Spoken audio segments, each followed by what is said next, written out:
Ángeles y demonios, Dan Brown. Capítulo 61. Dentro del panteón, reinaba una atmósfera fría y húmeda, cargada de historia. El techo flotaba como ingrávido. La cúpula tenía 43 metros de diámetro, y era más grande incluso que la de San Pedro. Como siempre, Langdon sintió un escalofrío cuando entró en la estancia cavernosa. Era una notable fusión de ingeniería y arte. Sobre ellos, un estrecho rayo de sol vespertino penetraba por el famoso agujero circular del techo. El Oculus, pensó Langdon. El agujero del demonio. Habían llegado. Los ojos de Langdon siguieron el arco del techo hasta las columnas que formaban las paredes, y por fin hasta el suelo de mármol pulido.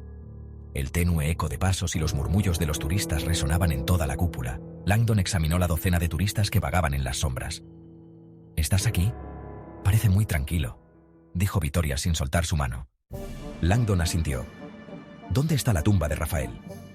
Langdon pensó un momento mientras intentaba orientarse. Inspeccionó la estancia. Tumbas, altares, columnas, nichos.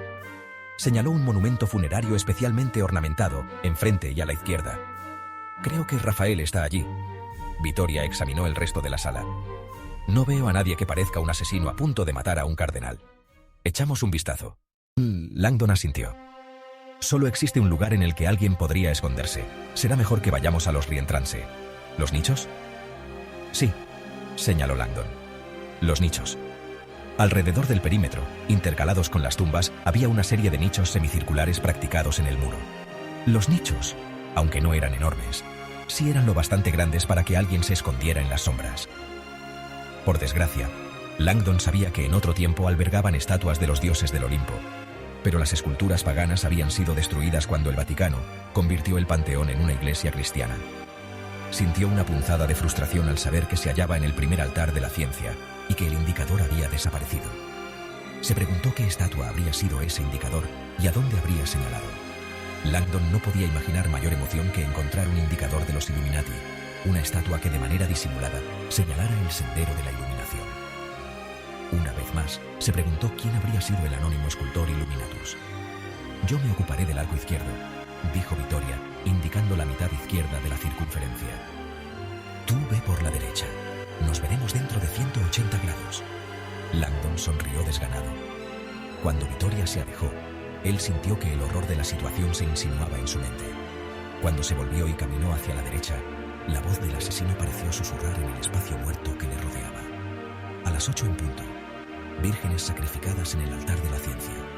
Una progresión matemática de muerte. 8, 9, 10, 11.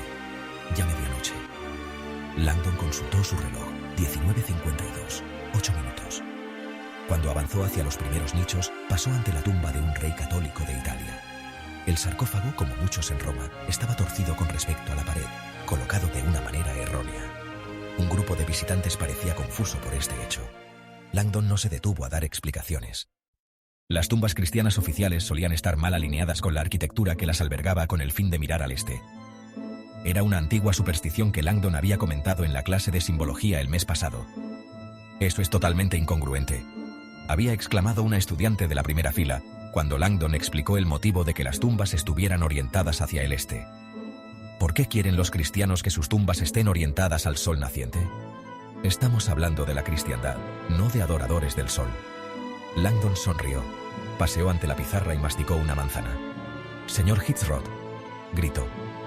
Un joven que dormitaba en la parte de atrás se incorporó sobresaltado. «¿Qué? ¿Yo?» Langdon señaló un cartel de arte del Renacimiento clavado en la pared. ¿Quién es el hombre arrodillado ante Dios? Un santo. Brillante. ¿Cómo sabe que es un santo? No tiene un halo. Excelente. ¿Ese halo dorado le recuerda algo? Hitzroth sonrió. Sí, estudiamos esas cosas egipcias el trimestre pasado. Esos... discos solares. Gracias, Hitzroth. Vuelve a dormir. Langdon se volvió hacia la clase. Los halos, como mucha simbología cristiana, se tomaron prestados de la antigua religión egipcia, que adoraba al sol. La cristiandad está plagada de ejemplos de adoración al sol. ¿Perdón?, dijo la chica. Voy mucho a la iglesia y no veo a nadie adorando al sol. ¿De veras? ¿Qué se celebra el 25 de diciembre? Navidad, el nacimiento de Jesucristo. Pero según la Biblia, Cristo nació en marzo. ¿Qué hacemos celebrándolo a finales de diciembre?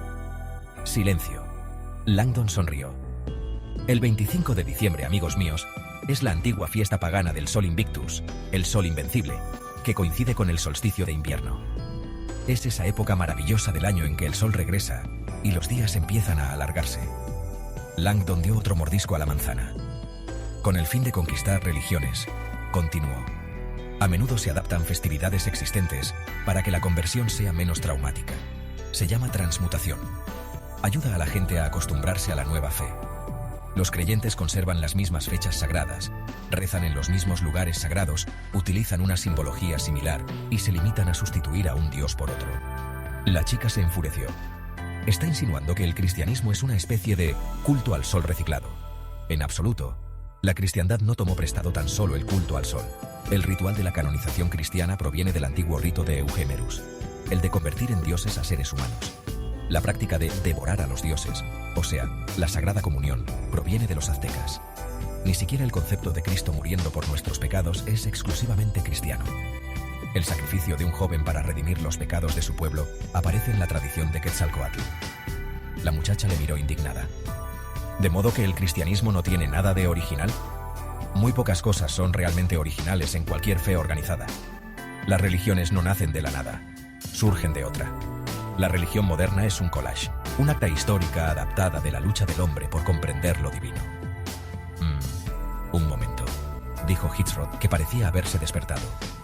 Sé que el cristianismo tiene algo de original, nuestra imagen de Dios. El arte cristiano nunca plasmó a Dios como el dios Sol en forma de halcón, o como una representación azteca, o cosas raras. Siempre muestra a Dios como un anciano de barba blanca. Así que nuestra imagen de Dios es original, ¿verdad? Langdon sonrió. Cuando los primeros cristianos conversos abandonaron sus deidades anteriores, dioses paganos, dioses romanos, griegos, el sol, Mitra, lo que sea, preguntaron a la Iglesia cuál era el aspecto de su nuevo dios cristiano. Muy sabiamente, la Iglesia eligió el rostro más temido, poderoso y conocido de toda la historia documentada. Hitzrod le miró con escepticismo. ¿Un anciano de luenga barba? Langdon señaló una jerarquía de dioses antiguos que colgaba en la pared. En lo alto había un anciano de barba larga y suelta. ¿Conocen a Zeus? La clase terminó al instante. Buenas noches, dijo una voz masculina. Langdon pegó un bote. Estaba de vuelta en el panteón. Se volvió y vio a un anciano vestido con una capa azul que exhibía una cruz roja bordada en el pecho. El hombre sonreía. ¿Es usted inglés, verdad? El acento del hombre era toscano. Langdon parpadeó confuso. Pues la verdad es que no. Soy norteamericano. Oh, cielos, discúlpeme, dijo el hombre avergonzado.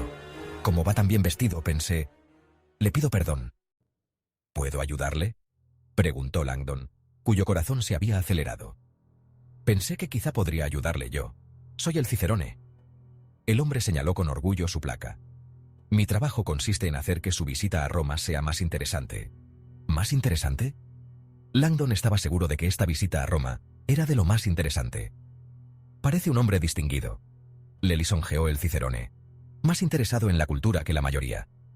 Quizá podría contarle la historia de este edificio fascinante. Langdon sonrió cortésmente. Muy amable, pero de hecho soy historiador de arte y... soberbio. Los ojos del hombre se iluminaron como si le hubiera tocado la lotería. No cabe duda de que considerará el edificio espléndido. Creo que preferiría... El Panteón fue construido por Marco Agripa en el año 27 a.C., anunció el hombre buceando en su memoria. Sí, replicó Langdon, y fue reconstruido por Adriano en el 119 después de Cristo. Fue la cúpula más grande del mundo hasta 1960, cuando fue eclipsada por la supercúpula de Nueva Orleans. Langdon gruñó. No había forma de parar al hombre. Y un teólogo del siglo V llamó al Panteón en una ocasión la casa del demonio, y advirtió que el agujero del techo era la entrada de los demonios. Langdon siguió caminando.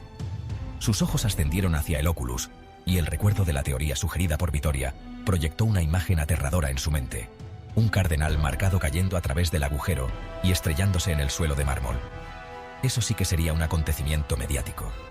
Langdon se descubrió buscando reporteros en el Panteón. Ninguno. Respiró hondo. Era una idea absurda. Cuando avanzó para proseguir su inspección, el guía le siguió como un perrito faldero. Eso me recuerda que no hay nada peor que un historiador de arte entusiasta, pensó Langdon. Al otro lado de la sala, Vittoria estaba enfrascada en su propia búsqueda.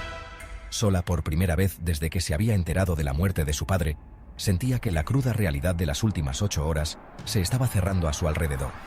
Su padre había sido asesinado, cruel y repentinamente. Era casi tan doloroso como que la creación de su padre hubiera sido corrompida, convertida en herramienta de terroristas. Vittoria estaba abrumada por la culpa de que era su invención la que había permitido transportar la antimateria. Su contenedor, colocado en el interior del Vaticano.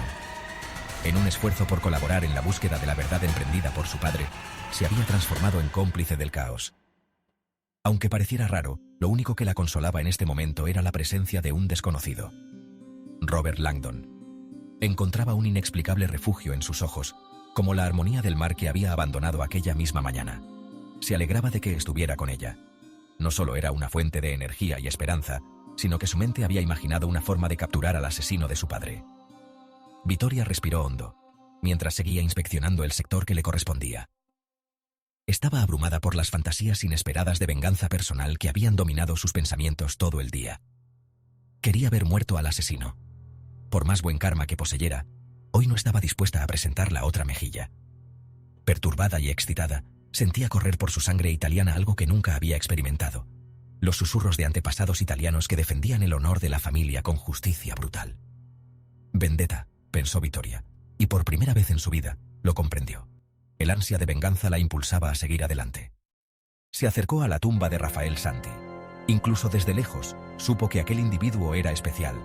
Su ataúd, al contrario que los demás, estaba protegido por un revestimiento de plexiglás y embutido en la pared. A través de la verja vio la parte delantera del sarcófago. Vittoria estudió la tumba y leyó la descripción, consistente en una sola frase, en la placa que había al lado de la tumba de Rafael. Luego volvió a leerla. Después, la leyó de nuevo. Un momento después, corrió horrorizada hacia donde estaba Langdon. «¡Robert! ¡Robert!».